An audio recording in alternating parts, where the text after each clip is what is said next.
कि जनता जिस तरीके से उठ खड़ी हुई है, तमाम समुदाय के लोग, तमाम जाति के लोग, तमाम क्षेत्र और इलाके के लोग जिस तरीके से उठ खड़े हुए हैं, इस देश की सरकार को हम ये चैलेंज करना चाहते हैं कि अमित शाह, तुमको एक इंच तो क्या ये देश छोड़ करके वहीं भागना पड़ेगा जहां तुम्हारा बेईमान दोस्त नीरव मोदी भाग करके गया है। यह बात अपने दिमाग में रखना। और हम तुम्हारी हर साजिश को समझते हैं। हम समझते हैं कि तुम देश की जनता को कैसे गुमराह कर रहे हो। ये जाते हैं और रैलियों में जाकर के मोटा भाई पूछते हैं कि जो लोग सीएए का विरोध कर रहे हैं वो देश में नागरिकता देने के खिलाफ हैं। मैं आपसे पूछना चाहता हूं, आप इस देश में किसी को नागरिक बनाने के खिलाफ है क्या? किसी को नागरिक बनाने के खिलाफ है क्या? आप लोग खिलाफ है क्या? फिर ये झूठ क्यों बोलते हैं? आदत है। आदत ही नहीं है, जरूरत भी है। जरूरत भी है। गांधी जी ने क्या कहा है? गांधी जी ने कहा है कि सत्य ही ईश्वर होता है। सत्य ही ईश्वर होता है। जो इंसान झूठ बोलता है वो कुछ भी हो जाए, लेकिन वो ईश्वर की रक्षा करने वाला नहीं हो सकता है, वो धर्म की रक्षा करने वाला नहीं हो सकता है। ये क्या कह रहे हैं? ये कह रहे हैं कि धर्म खतरे में है। अरे किसी और को जाकर के बेवकूफ बनाना। धर्म तुम्हारे पैदा होने से पहले भी था और तुम्हारे बेटा के बेटा के बेटा के पैदा होने के बाद भी रहेगा। धर्म खतरे में नहीं है। ये कहो कि तुम्हारी कुर्सी खतरे में है, ये कहो, ये स्वीकार करो। और इसी कुर्सी का खेला है कि इन्होंने सीएए जैसा काला कानून पास किया है। इनका उद्देश्य सीएए पास करना नहीं था। इनका उद्देश्य ये था कि एनआरसी और एनपीआर करके पूरे देश में हिंदू और मुसलमान किया जाए। लेकिन कहते हैं ना कि होशियार आदमी कई बार 3 जगह मांगता है। तो ये होशियार तो है नहीं, ये बेसी होशियार है। तो 3 जगह नहीं 4 जगह मांग गया है। पहले गोड़ में, और फिर हाथ में, और फिर नाक में, और फिर मुंह में। ये 4 जगह मांग गया है। जब लोगों के पास सत्ता आती है, लोगों के पास जब ताकत आती है, तो लोग घमंड में पागल हो जाते हैं, घमंड में चूर हो जाते हैं। और ये घमंड में चूर होकर के बोले कि हम पूरे देश में एनआरसी लागू करेंगे।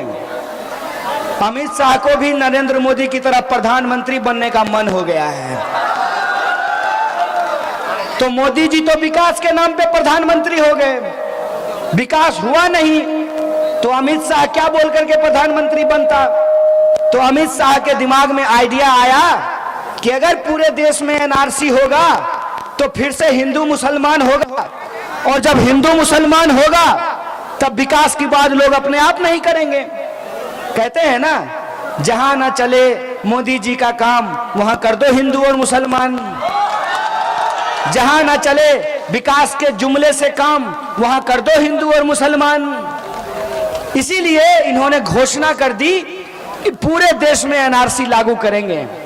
इसी बीच क्या हुआ कि आसाम में एनआरसी की लिस्ट जारी हो गई। और आसाम में जब एनआरसी की लिस्ट जारी हुई तो उस एनआरसी की लिस्ट में से 19 लाख लोगों का नाम काट करके हटा दिया गया। कितने लोगों का? 19 लाख में से कितने हिंदू हैं? 15 लाख। 15 लाख कौन है? हिंदू। और 4 लाख कौन है?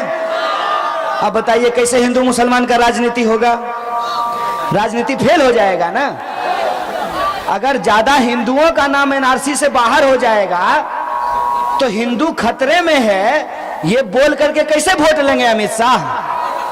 तो इनका सब जो गुड़गा सब घूमता है ना, जो 200 रुपया 500 रुपया के चलते अपना ईमान बेच दिया है, अपने राजनीतिक कैरियर के लिए अपने पुरखों की कुर्बानी और बलिदान को भूल गया है। जो ये भूल गया है कि ये आजादी भीख में नहीं मिली है, इसके लिए लोगों ने अपनी जान गंवाई है। जिनको आजादी नहीं अपनी कुर्सी प्यारी है, उन लोगों ने अमित शाह को कहा, अरे बॉस गड़बड़ा गया है, 19 लाख में से 15 लाख हिंदू का अगर नाम बाहर हुआ है तो पूरे देश में सोचिए कि कितना करोड़ हिंदू का नाम बाहर हो जाएगा। और जब हिंदू का नाम बाहर हो जाएगा तो हिंदू मुसलमान की राजनीति में हिंदू हृदय सम्राट का मुकुट जो है वो उतर जाएगा कि नहीं उतर जाएगा? मुखौटा उतर जाएगा ना, चोंगा उतर जाएगा ना। तो अमित शाह कहा हाँ यार कैलकुलेशन है, गड़बड़ा जाएगा। जाले में चुनाव है, सपोज कीजिए हिंदू मुसलमान साथ में रहते हैं, किसी का मुर्गा दौड़ करके किसी के खेत में चला गया, किसी की बकरी दौड़ करके जो है किसी के घर के आगे में चली गई, बचाने लगते हैं लोग धर्म। मुर्गा को कहां पता कि किसका धर्म का है, हम कौन धर्म का हमारा मालिक है और किस धर्म का जाकर के हम दाना चुग गए हैं। ये मुर्गे को मालूम है क्या? ये मुर्गे को मालूम है? कई बार ऐसा होता है कि एक धर्म की जगह पे कबूतर दाना चुगता है और दूसरे धर्म की जगह पे जाकर के बीट करता है। बोलिए होता है कि नहीं होता है? ये जो हवा बह रही है, ये हवा धर्म पूछ करके आपके नाक में आ रही है। हम किसी को आज तक ये नहीं देखे हैं करते हुए कि जो 2000 का नोट है या 500 का नोट है उसको दीजिए तो ये बोल करके वो नोट ना ले कि ना भाई ये नोट नहीं लेंगे, इसको हिंदू छुआ है, या ये नोट हम नहीं लेंगे, इसको मुसलमान छुआ है। ऐसा होता है क्या?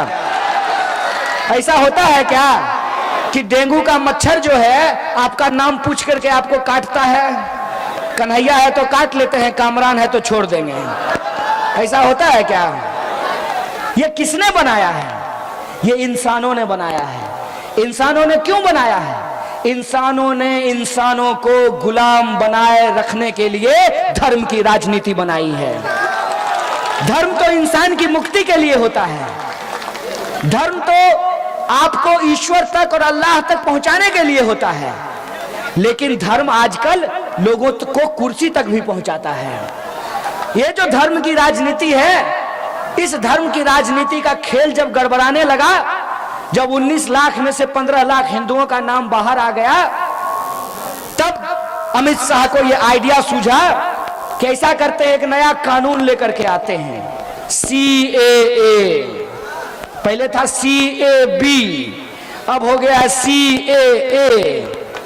ये CAA ला करके इन्होंने अपने समर्थकों को कहा कि हिंदू लोगों को जाकर के कहो कि तुम क्यों परेशान हो रहे हो, पूरा देश में NRC तो मियां जी को ठीक करने के लिए लाया गया है। तो जो ये बात कह रहे हैं, मैं उनको एक बात समझा देना चाहता हूं कि मेरा नाम कन्हैया है और मेरे बाबूजी का नाम जयशंकर है। मेरे सर्टिफिकेट में लिखा हुआ है JAI और छोटकिनमा भाई के सर्टिफिकेट में लिखा हुआ है JAY। बाबूजी तो एक ही है ना? बाबूजी तो एक ही है ना? ये कागज की छोटी छोटी गलतियों के चलते इस देश के पूर्व राष्ट्रपति के परिवार का नाम NRC से बाहर कर दिया गया। जो लोग फौज की नौकरी करते हैं, देश की सेवा करते हैं, उनके परिवार का नाम NRC से बाहर कर दिया गया। मजेदार तो यह है कि बाप का नाम NRC में है, माँ का नाम NRC में है, एक भाई का नाम भी NRC में है, दूसरे भाई का नाम NRC से बाहर कर दिया गया। तो क्या वो ईमेल से आया था? व्हाट्सएप फॉरवर्ड नहीं है वो भाई, वो तो है बच्चा उसी का, उसी माँ बाप का। तो माँ बाप नागरिक हैं, एक बेटा भी नागरिक है, दूसरा बेटा नागरिक नहीं है। ऐसा कैसे होता है? ऐसा इसलिए होता है कि यहाँ पुलिस के लोग खड़े हैं, आपको बता देंगे। सरकार है ये लोग, सरकार यही है आपके बीच में। सरकार मुंह देख करके काम नहीं करती है, सबूत देख करके काम करती है। और सबूत आप क्या पेश कीजिएगा? आप कागज पेश कीजिएगा। और कागज की हकीकत यह है कि वोटर आईडी जो ये साबित करता है कि आप मतदाता हैं, नाम आपका रहेगा और फोटो आपकी पत्नी की उसमें लगी हुई रहेगी। रहता है कि नहीं रहता है? कितने लोग हैं जिनका वोटर आईडी पे जन्मदिन सही छपा हुआ है? बिहार की स्थिति यह है, लोग पैदा किसी महीने में हुआ हो लेकिन सर्टिफिकेट पे जन्मदिन जनवरी में लिखा रहता है। हम ये नहीं जानते हैं क्या, लोग जन्मता 87 में है और सर्टिफिकेट में 89 लिखा रहता है। क्या सिपाही जी, होता है कि नहीं होता है? लोग जन्मता 89 में है और लिखा हुआ 91 रहता है, जन्मता 90 में है और लिखा हुआ 92 में रहता है। क्योंकि लोग इस देश में जब कम पढ़े लिखे हैं तो उनको नहीं मालूम है कि उनके बाबूजी कब पैदा हुए थे। अगर कभी कभी पूछिएगा अपने बाबूजी या दादाजी को जाकर के कि दादा आप कब पैदा हुए थे, तो कहेंगे उस साल झंझारपुर में बहुत तेज बाढ़ आया था, सब कुछ डूब गया था। साल पता ही नहीं है। ये कागज की स्थिति है। कागज के आधार पे, कागज की छोटी मोटी गलतियों के आधार पे जो कागज आपको सरकार ही बना करके देती है, आप अपने ही देश के लोगों को अपने ही देश में नागरिकता साबित करने के लिए कह रहे हैं। और क्या कह रहे हैं कि ना भाई, हम देश के लोगों को परेशान नहीं करना चाहते हैं, हम घुसपैठियों की पहचान करना चाहते हैं। हम आपका झूठ समझते हैं। यही झूठ आप नोटबंदी के वक्त भी बोले थे। नोटबंदी के वक्त आपने क्या कहा था कि परेशान मत होइए, 50 दिन का बात है, लाइन में लग जाइए, 500 और 1000 का नोट बदल दीजिए, काला धन वापस आ जाएगा, आतंकवाद रुक जाएगी। आया काला धन वापस? रुका आतंकवाद, रुका नक्सलवाद। तो ये झूठ बोला गया। फिर ये झूठ बोला जा रहा है कि घुसपैठियों की पहचान करेंगे। अपने दिमाग में डाल लीजिए, ये कोई घुसपैठियों की पहचान नहीं करना चाहते हैं। ये घुसपैठियों की पहचान नहीं, बल्कि हिंदू और मुसलमान की राजनीति का एक नया एजेंडा है। इसको बात अपने दिमाग में डाल लीजिए, अपने दिमाग में डाल लीजिए कि ये अपने ही देश के नागरिकों को नागरिकता का इम्तिहान लेना चाहते हैं। जब सरकार अपनी परीक्षा में फेल हो गई है, आपके बच्चों को हर साल 2 करोड़ नौकरी देने में फेल हो गई है, किसानों को उनके फसल का दाम दोगुना करने में फेल हो गई है, महिलाओं के ऊपर होने वाला अत्याचार रोकने में फेल हो गई है, और इस देश में आपके खाते में 15 लाख आप पहुंचाने में फेल हो गई है, तो ये आपसे आपका कागज मांग रही है और आपको आपका नागरिकता का इम्तिहान देने के लिए कह रही है।